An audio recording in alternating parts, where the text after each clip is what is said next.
Supreme court की landmark judgments को जानने के लिए हमारे चैनल को लाइक करें, शेयर करें, सब्सक्राइब करें। SP Sampat Kumar versus Union of India. SP Sampat Kumar versus Union of India के केस में एडमिनिस्ट्रेटिव ट्रिब्यूनल एक्ट 1985 की कॉन्स्टिट्यूशनलिटी को चैलेंज किया गया था। इसके दो मुख्य इशू थे। एक तो ये कि इसमें हाई कोर्ट का जो जुडिशियल रिव्यू था आर्टिकल 226 टू 27 में, उसको एक्सक्लूड कर दिया गया था। एक तो ये इशू था। दूसरा इशू ये था कि इसमें जो अपॉइंटमेंट था जो चेयरमैन का, वाइस चेयरमैन का एडमिनिस्ट्रेटिव ट्रिब्यूनल में, उसकी भी कॉन्स्टिट्यूशनलिटी को जो है चैलेंज किया गया था। अब इसमें जो जुडिशियल रिव्यू की बात है वो ये था कि मिनर्वा मिल के केस में जुडिशियल रिव्यू को सुप्रीम कोर्ट ने एसेंशियल फीचर माना और 1985 के एक्ट में इसमें हाई कोर्ट को उससे जो है बार कर दिया।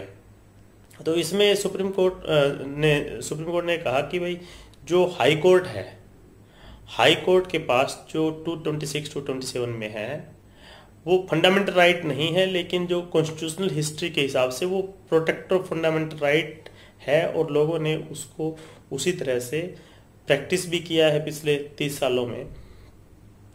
सालों में, और उसके चलते उसका जो सैंक्टिटी है वो हाई कोर्ट ने अपनी एक बनाई हुई है कॉन्स्टिट्यूशनल कोर्ट होने के चलते।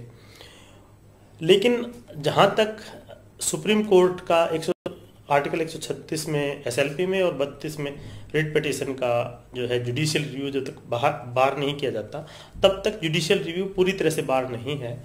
और ये एक तरह से जो एडमिनिस्ट्रेटिव ट्रिब्यूनल्स को कॉन्स्टिट्यूट किया जा रहा है, ये एक तरह से हाई कोर्ट का ही जो बर्डन है उसको कम करने की कोशिश है। लेकिन इसमें ये जरूर है कि जो हाई कोर्ट अगर ऐसा करेंगे कि अगर इसमें जुडिशियल रिव्यू हाई कोर्ट का एक्सक्लूड नहीं करते हैं तो फिर जो पेंडेंसी ऑफ वर्क के चलते जो नए एडमिनिस्ट्रेटिव ट्रिब्यूनल कॉन्स्टिट्यूट किए गए हैं उनका जो पर्पस डिफीट हो जाएगा।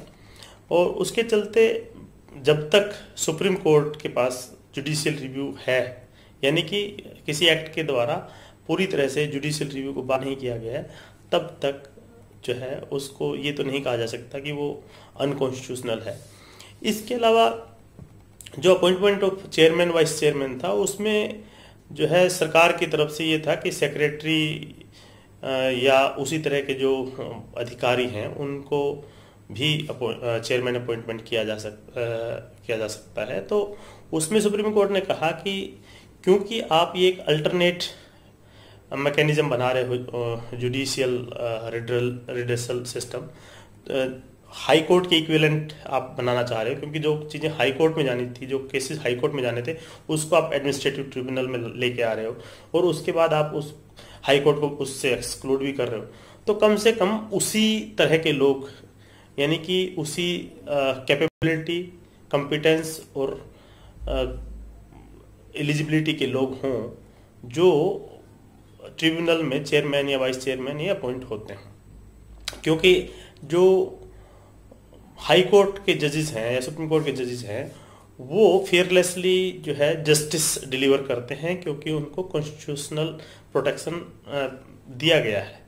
लेकिन जो ये एडमिनिस्ट्रेटिव ट्रिब्यूनल्स के चेयरमैन या वाइस चेयरमैन हैं, इनकी पोजीशन वो नहीं है, ना ये प्रॉपरली एक जो है जुडिशियल फोरम है।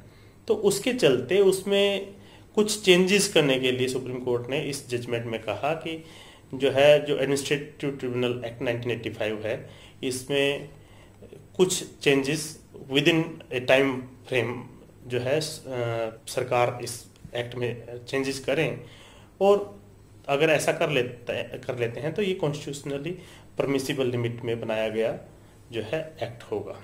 हालांकि ये जो केस था SP Sampat Kumar versus Union of India, ये कुछ वर्षों बाद L Chandra Kumar versus Union of India के केस में ओवर रूल कर दिया गया था।